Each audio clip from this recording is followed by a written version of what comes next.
Hello everyone, welcome to W S tech. My self Deep और हम लोग पढ़ रहे हैं सी प्रोग्रामिंग। फ्रेंड्स, आज की इस वीडियो में हम लोग एक और फंक्शन के कॉन्सेप्ट की बात करेंगे। इसको हम लोग कहेंगे फंक्शन पॉइंटर। हालांकि इसका इंट्रोडक्शन हम लोग कुछ प्रीवियस वीडियो पहले हम लोग कर चुके हैं। आज दोबारा इसको देख लेते हैं कि फंक्शन पॉइंटर कैसे काम करते हैं और उसकी एप्लीकेशंस कहाँ कहाँ रहती है। ठीक है, वो हमारे लिए एकदम नया और फ्रेश टॉपिक है। चलिए शुरुआत करते हैं कि फंक्शन पॉइंटर क्या होते हैं। ठीक है दोस्तों, तो दोस्तों आपने जो नॉर्मल पॉइंटर होते हैं जिसको हम लोग कहते हैं वेरिएबल पॉइंटर, जिसमें आप किसी वेरिएबल का एड्रेस डाल सकते हैं, उसी तरह से फंक्शन पॉइंटर होते हैं। और फंक्शन पॉइंटर में किसी फंक्शन का एड्रेस आता है। कैसे? अभी इसके हम लोग बात कर रहे हैं। तो हमने यहाँ पे क्या करना है दोस्तों, यहाँ पे हमें एक फंक्शन बनाना है वॉइड हेलो, और यहाँ हमने लिख दिया सपोज करो प्रिंट एफ हेलो। ठीक है, ये हमने प्रिंट करवाया इसके अंदर।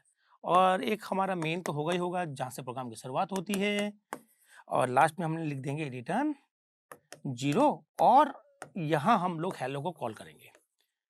तो मैंने आपको बताया था दोस्तों कि जब पूरा प्रोग्राम एग्जीक्यूट होता है तो प्रोग्राम के बिहाफ पर कुछ मेमोरी ऑक्यूपाई होती है। ठीक है, तो मैं मेमोरी यहाँ बना देता हूँ। तो कुछ मेमोरी जो होगी कोड के लिए होती है और कुछ मेमोरी ऑक्यूपाई होती है वेरिएबल्स के लिए। इस प्रोग्राम में कहीं भी वेरिएबल काम में नहीं लिया, यहाँ पर सिर्फ मैंने फंक्शन काम में लिए। तो इनके बिहाफ पर यहाँ पर एक स्टैक बनता है, एक मेमोरी ऑक्यूपाई होती है स्टैक की फॉर्म में। ठीक है, तो ये हेलो के लिए हो गई, और माना कि हेलो जो पड़ा हुआ है वो 100 नंबर पर पड़ा हुआ है, 100 नंबर लोकेशन की शुरुआत हो रही है। वहां से हमारा हेलो फंक्शन का जो कोड है बाइनरी, वो वहां रखी गई है। उसी तरह से मेन फंक्शन भी हमारी मेमोरी में आएगा ताकि ये एग्जीक्यूट हो सके। और मैं मान के चल रहा हूँ कि जो मेन फंक्शन है उसकी जो स्टार्टिंग लोकेशन है मेमोरी में वो है 500। ठीक है, ये तो हमने उसमें भी किया था। जो टॉपिक था ना हमारा इनलाइन फंक्शन, उस पर भी हमने ये किया था चीज। ठीक है, चले। इसका मतलब है कि आपके पास अगर मैं खाली हेलो लिखता हूँ, HELLO हेलो, फंक्शन का नाम लिखता हूँ, तो जो फंक्शन का नाम है दोस्तों, name of function, name of function, ठीक है, इज अ पॉइंटर। ये पॉइंटर होता है, मतलब जो फंक्शन का नाम होता है वो किसी एड्रेस को शो करता है। किसके एड्रेस को शो करता है? वो शो करता है हमारे कि वो जो फंक्शन का जो एड्रेस है वो मेमोरी में कहाँ रखा हुआ है, वो एड्रेस शो करता है। जैसे कि मैं लिखता हूँ हेलो, तो हेलो का मतलब होता है 100 वाली लोकेशन का एड्रेस। तो हेलो जब लिखेंगे तो हेलो प्रिंट करेगा उसका एड्रेस कहाँ पर है।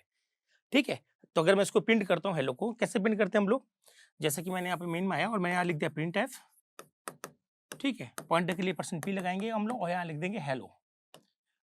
ठीक है, तो ये जो हेलो है ये एक्चुअली में उसका एड्रेस प्रिंट कर रहा है। लेकिन दोस्तों यहाँ पर हम लोग ऐसा नहीं लिख सकते हैं इसको। ठीक है, इसे समझाने के लिए लिखा हुआ, ऐसा एक्चुअली में नहीं होगा, कि जब ऐसा होगा तो वो समझेगा कि भैया हेलो को तो कॉल किया जा रहा है। ठीक है, तो अभी आप ये समझेंगे कि कोई भी फंक्शन का नाम है उसमें उसका स्टार्टिंग एड्रेस होता है उसके मेमोरी लोकेशन का। तो मेन अगर मैं लिखता हूँ मेन, तो मेन का मतलब है 500 उसका स्टार्टिंग एड्रेस। तो अब हम लोग बात करते हैं फंक्शन पॉइंटर की। ठीक है, तो दोस्तों अगर कोई वेरिएबल पॉइंटर होता है तो उसको हम लोग इस तरह से बनाते हैं, इंटीजर एस्ट्रिक पी। तो ये बन जाता है कि वेरिएबल पॉइंटर, मतलब ये किसी वेरिएबल का एड्रेस स्टोर करेगा। तो अगर मैं इसके आगे ब्रैकेट लगाकर ये लगा दूं तो ये बन जाता है मेरा फंक्शन पॉइंटर। तो बहुत ही आसान सिंटेक्स है इसका। आपको सबसे पहले यहाँ पर एक पॉइंटर जनरेट करना है, फिर आपको टाइप लिखना होगा कि भाई किस टाइप का हमारे पास में जो फंक्शन है उसका टाइप क्या होगा, रिटर्न टाइप क्या होगा। ठीक है, और फिर यहाँ पर क्या लिखना है हमें, उसके पैरेंथेसिस लिखने हैं। जैसे कि मैं चाहता हूँ कि हेलो को पॉइंट कराना चाहता हूँ, तो हेलो का टाइप क्या भाई वॉइड है, तो हमें यहाँ पे क्या लेना पड़ेगा दोस्तों, वॉइड। ठीक है, हेलो में पैरामीटर क्या है, तो कुछ नहीं, तो आपको यहाँ पर खाली छोड़ना है। तो ये बन गया एक फंक्शन पॉइंटर। अब ये जो फंक्शन पॉइंटर है वो किसी एक फंक्शन को पॉइंट कर सकता है। ठीक है, तो मैं यहाँ पर एक फंक्शन और बना लेता हूँ, इसको मैं हटा देता हूँ। ठीक है, इसको हम लोग हटा देते हैं और माना कि हमारे पास में 3 फंक्शन है। एक तो हेलो हो गया, एक मैंने हाई बना लिया। ठीक है, यहाँ मैंने लिख दिया प्रिंट एफ हाई। अब दोस्तों ये तो फंक्शन आपको दिखाई दे रहे हैं, वो एक दूसरे के सामने नहीं लिखना है आपको, प्रैक्टिकली आपको ये ऊपर ही लिखना है। ठीक है, सबसे पहले आप हेलो लिखेंगे, फिर आप नहीं सॉरी, सबसे पहले आप हाई लिखेंगे, फिर आप हेलो लिखेंगे और फिर आपको मेन लिखना है, और उससे ऊपर आपको जो भी हैश इंक्लूड, जो आपको रिक्वायरमेंट है प्रोग्राम के अंदर, वो आपको इंक्लूड कर लेनी है हेडर फाइल्स को। चले, अब इसका टाइप भी वॉइड है, नाम आपका जो है हाई है, इसका नाम हेलो है, दोनों पैरामीटर नहीं है। तो ये एक ऐसा फंक्शन पॉइंटर है, तो मैं यहाँ पे लिख दूँ, इसको डिस्क्रिप्शन कैसे लिखते हैं, तो p is a function pointer, p is a function pointer, function pointer. ठीक है, अब ये फंक्शन जो पॉइंटर है ये किसको पॉइंट करेगा, ये करेगा किसी फंक्शन को। किस तरह के फंक्शन को, which return type is void, which return type is void, जिसका रिटर्न टाइप क्या हो, वॉइड हो। मतलब अगर मैं यहाँ इंट लिखता हूँ और यहाँ वॉइड हेलो लिखता हूँ, तो ये केवल इसी को पॉइंट करने के लिए बनाया गया दोस्तों, वो इसको पॉइंट नहीं कर पाएगा, ठीक है, याद रखिएगा इसको। तो हमें यहाँ पे क्या लिखना है, वॉइड। तो ये भी वॉइड है, ये भी वॉइड है, तो हमारा ये जो फंक्शन पॉइंटर वो दोनों को पॉइंट कर सकता है, ठीक है। तो p is a function pointer which return type is void. इसका मतलब जो कि जिस फंक्शन को ये पॉइंट करेगा वो उसका जो रिटर्न टाइप होगा वो वॉइड होगा, ठीक है। एंड या पैरामीटर क्या लिखा, कुछ नहीं लिखा, and parameter is null, and parameter is null, parameter क्या होगा, नल होगा। इसका मतलब अगर मैं यहाँ लिखता हूँ दोस्तों इंटीजर x, तो दोस्तों ये जो पॉइंटर है वो इसको तो पॉइंट कर लेगा इजीली, बट इसको पॉइंट नहीं कर पाएगा क्योंकि इसका पैरामीटर मैच नहीं हो रहा, ठीक है। अगर मैं यहाँ लिखता हूँ पैरामीटर लिखता हूँ, सपोज करो मैंने यहाँ पे लिख दिया इंट, ठीक है, तो ये जो फंक्शन पॉइंटर है वो इसको पॉइंट करेगा लेकिन इसको पॉइंट नहीं कर पाएगा फिर। तो आपको थोड़ा सा ध्यान रखना पड़ता है कि वो किसको पॉइंट करेगा, किसको पॉइंट नहीं करेगा। तो हम लोग यहाँ पे लिखते हैं और हम लोग ये समझते हैं कि ये जो फंक्शन पॉइंटर है वो आप एग्जैक्टली इसको पॉइंट कर सकते हैं और इसको पॉइंट कर सकते हैं, ठीक है। चलिए अब इसको पॉइंट कराना सीखते हैं कि पॉइंट कैसे करते हैं। तो आपको कुछ नहीं करना है, यहाँ पर पी लिखना है। पी लिखने के बाद में आपको आगे फंक्शन का नाम लिखना है। जैसे मैंने लिख दिया हेलो, क्या लिख दिया दोस्तों, हेलो, खाली नाम लिखना है, ब्रैकेट नहीं लगाना, ठीक है। तो पी किसको पॉइंट कर रहा है, पी जो पॉइंट कर रहा है हेलो को, इसका मतलब इसका नाम क्या पड़ गया, एस्ट्रिक पी या पी पड़ गया, ठीक है। तो अब आप उसको कॉल कर सकते हो। जब आप ऐसा करोगे तो यहाँ से ये कॉल होगा, ठीक है। अब मैं इसको नीचे हटा देता हूँ, आप नीचे लिख लीजिएगा, ठीक है, बोर्ड पे जगह नहीं है इसलिए। फिर मैंने लिखा पी के अंदर एड्रेस किसका डाला, मैंने डाला हाई। दोस्तों यहाँ एंड लगाने की जरूरत नहीं है, क्यों, क्योंकि जो फंक्शन का नाम है वो खुद अपना आप में एक एड्रेस शो करता है। तो हमें जब एड्रेस मिल ही रहा है तो आगे एंड लगाने की जरूरत नहीं होती। एंड तब लगाते हैं जब हमारे पास कोई वैल्यू होती है और उसका एड्रेस हम लोग देखना चाहते हैं। तो ये वैसे भी एड्रेस को शो करता है, वैसे भी ये पॉइंटर है अपने आप में, तो इसको आगे एंड लगाने की जरूरत नहीं है। फिर मैं लिखता हूँ ये, तो अब ये लिखा हुआ है हाई का एड्रेस गया पी में, इसका मतलब पी किसको पॉइंट कर रहा है, हाई को पॉइंट कर रहा है। अगर मैं ऐसा करता हूँ तो यहाँ से हाई की कॉलिंग होगी, ठीक है। इसके बाद में लिखा हुआ है रिटर्न 0 और हमारा मेन खत्म हो गया। इसका मतलब इसका आउटपुट क्या आएगा, पहले तो हमने कॉलिंग करी हेलो की, फिर हमने कॉलिंग करी हाई की। तो दोस्तों ये तो होता है फंक्शन पॉइंटर, और फंक्शन पॉइंटर बड़े काम की चीज है, ठीक है। तो आप इसको थोड़ा सा देख लें, क्या क्या आपको ध्यान रखना है। पहले तो कि आपको जिस तरह का फंक्शन का जो टाइप है, पॉइंटर का टाइप है, वो उसी तरह के फंक्शन को पॉइंट करेगा। और आपको यहाँ पर पैरामीटर का भी बहुत ध्यान रखना है, ठीक है। तो मैं आपको एक एग्जांपल समझा देता हूँ विद पैरामीटर। जैसे कि मैं लिखता हूँ इंटीजर हेलो और यहाँ मैंने लिखा इंटीजर एक्स, ठीक है। और रिटर्न मैंने क्या करवा दिया दोस्तों, रिटर्न करवा दिया एक्स इंटू एक्स, ठीक है। ये मेरा इंटीजर मेन, यहाँ मैंने एक वेरिएबल ले लिया r, result r equal to hello को मैंने कॉल किया यहाँ से, और वैल्यू मैंने भेज दी 5। अब जो भी वैल्यू आएगी आर में आ जाएगी और इसको हम लोग प्रिंट कर देंगे आर, ठीक है। ये हमारा प्रोग्राम खत्म, और इसको हम लोग करते हैं रिटर्न 0।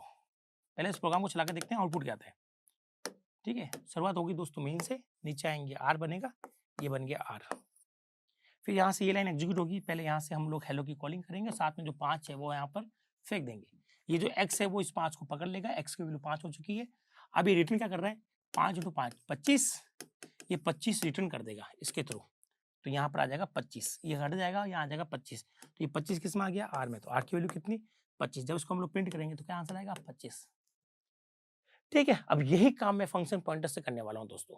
कैसे करते हैं आप देख लीजिएगा। मैंने यहाँ पे लिखा है इंटीजर हेलो इंटीजर x, यहाँ हमें रिटर्न करना है x इंटू एक्स, ठीक है। ये हमारा इंटीजर मेन, ठीक है। यहाँ मैंने एक फंक्शन पॉइंटर बनाया है, जब एक तो आर बना लेता हूँ जिसमें मेरा रिजल्ट रहेगा, और एक फंक्शन पॉइंटर बना लेता हूँ इंटीजर, इसी का अकॉर्डिंग बना रहा हूँ, ठीक है दोस्तों। इंटीजर एस्ट्रिक पी इंट बना लिया। आपको यहाँ वेरिएबल का नाम लिखने की जरूरत नहीं, जैसे यहाँ इंट एक्स लिखा ना, तो आपको यहाँ कुछ लिखने की जरूरत नहीं, ये सिर्फ और सिर्फ डिक्लेरेशन है। तो डिक्लेरेशन आपकी हेल्प करता है कि भैया आपका जो फंक्शन जिस फंक्शन को पॉइंट करेगा उसका रिटर्न टाइप होगा इंटीजर, और उसके अंदर एक पैरामीटर होगा इंट। अब मैं पी के अंदर इस हेलो को डाल देता हूँ, तो मेरा पी जो है वो पॉइंटर है, वो इस हेलो को पॉइंट कर रहा है, ठीक है। यहाँ से शुरू हो गया, आपको ब्रैकेट नहीं लगाना दोस्तों, ब्रैकेट लगाओगे तो कॉलिंग हो जाएगी, कॉलिंग नहीं करनी हमें। फिर हमें यहाँ से करेंगे कॉलिंग, तो जिसका नाम हेलो था अब उसका नाम पी पड़ गया है, ठीक है, क्योंकि वो उसको पॉइंट कर रहा है। तो अब मैं पी लिखूँ चाहे हेलो लिखूँ, दोनों केस में यहाँ से इसकी कॉलिंग हो रही है, ठीक है। और जो भी रिजल्ट आएगा वो आर में हमने पकड़ लिया। तो यहाँ से हम लोग कॉलिंग करेंगे हेलो की, यहाँ पर जाएंगे और यहाँ से हमें वैल्यू भेजी 5। तो ये 5 कहाँ गया, इस x में गया। 5 × 5 25, 25 वापस आ जाएगा हमारे पास में, ये आर में चला जाएगा। तो आप देख रहे हैं कि किस तरह से कॉलिंग की जाती है। कॉलिंग की जाती है आप में, इसकी कॉलिंग इस तरह से होगी। तो यहाँ पर आप समझ लो कि हेलो की कॉल कर रहे हैं और जिसमें हेलो को लिखा हुआ है हेलो 5। समझ ना, चाहे ये समझे चाहे आप इसको ये समझे, एक ही बात है दोस्तों। ठीक है, बस ये पॉइंटर उसको पॉइंट करा तो उसका एक और नाम बढ़ गया, हेलो का नाम एक और हो गया पी। ठीक है, तो यहाँ से हम लोग उठ के गए 5 का x में, 5 × 5 25 हो गया, 25 वापस में मिल गया, आर में चला गया। आर को हमने प्रिंट कर दिया है और हमें मिल गया है आंसर 25। लास्ट में हम लोग कर देंगे रिटर्न 0 और ये प्रोग्राम खत्म। तो आई होप आपको ये जो फंक्शन पॉइंटर का जो कॉन्सेप्ट है ये समझ में आया होगा कि इसको किस तरह से डिक्लेयर किया जाता है, उसमें किस तरह से पॉइंट करवाया जाता है। ठीक है, अब फंक्शन पॉइंटर का यूज कैसे करते हैं ये बड़ा इंपॉर्टेंट है। तो फंक्शन पॉइंटर का जो यूज होता है दोस्तों, वो होता है हाई ऑर्डर फंक्शन के लिए। वापस ध्यान से सुनिएगा दोस्तों, बहुत ही इंपॉर्टेंट है। और अगर आप प्रोफेशनल है तो दोस्तों मैं आपको बता देता हूं कि आपने सुना होगा कि भाई पाइथन जो है वो हाई ऑर्डर फंक्शन को सपोर्ट करता है। ठीक है, तो और अगर आप बिगिनर है तो अगर आपको नहीं पता कि हाई ऑर्डर फंक्शन क्या होता है, तो मैं नेक्स्ट वीडियो में इसको पूरा कवर करने वाला हूं कि हाई ऑर्डर जो फंक्शंस होते हैं उसको हम लोग फंक्शन पॉइंटर से ही टैकल कर पाते हैं। अभी हाई ऑर्डर फंक्शन क्या होते हैं, कैसे होते हैं, उसके लिए आप जरूर नेक्स्ट वीडियो देखिएगा। हाई ऑर्डर फंक्शन दोस्तों, आप ये मान के चलें कि 1 करोड़ में से किसी एक को ही पता होते हैं कि सी में भी हाई ऑर्डर है। सबको बस ये लगता है कि भाई पाइथन ही ऐसी लैंग्वेज जिसमें हाई ऑर्डर फंक्शंस होते हैं। क्योंकि मैं जो काफ़ी लोगों से मिलता हूँ, बात करता हूँ, स्टूडेंट से मिलता हूँ, वो कहता है सर हमने पाइथन में पढ़ा है हाई ऑर्डर, कभी सी में नहीं पढ़ा है। तो दोस्तों सी में भी हाई ऑर्डर फंक्शन होते हैं। मैं इसके प्रोग्राम बना के दिखाऊंगा, आप इसकी प्रैक्टिस करके देखिएगा, आपके यहाँ चलते हुए दिखाई देंगे आपको। ठीक है, तो कोई दिक्कत नहीं आएगी। एक अच्छा टॉपिक है, मज़ेदार टॉपिक है, आपको बुक में नहीं मिलते। आप इसको देखिएगा, समझिएगा और बड़ा मज़ा लीजिएगा। लेकिन वो तभी आप लोग उसको समझ पाएँगे जब आपको फंक्शन पॉइंटर का कॉन्सेप्ट पता है। और यहाँ पर कॉन्सेप्ट क्या था? छोटा-सा कॉन्सेप्ट था दोस्तों, आपको फंक्शन पॉइंटर बनाना आना चाहिए और उसमें किसी फंक्शन का एड्रेस डालना आना चाहिए। बाद में इसको यूज़ करना आना चाहिए, इसको किस तरह से यूज़ करते हैं। तो मैंने यहाँ पर 2 एग्ज़ाम्पल दिए थे जिसके अंदर मैंने इसके अंदर पैरामीटर नहीं लिया था और टाइप वॉइड लिया था। अब मैंने एक एग्ज़ाम्पल लिया जिसके अंदर रिटर्न टाइप भी इंट है और पैरामीटर भी इंट टाइप का है। तो इससे घबराने की ज़रूरत नहीं है, बहुत ही सिंपल कॉन्सेप्ट है। ये बिल्कुल वैसे काम करता है जैसे वेरिएबल पॉइंटर काम करते हैं। ठीक है? तो इनका यूज़ जो है वो हाई ऑर्डर फंक्शन के लिए होते हैं।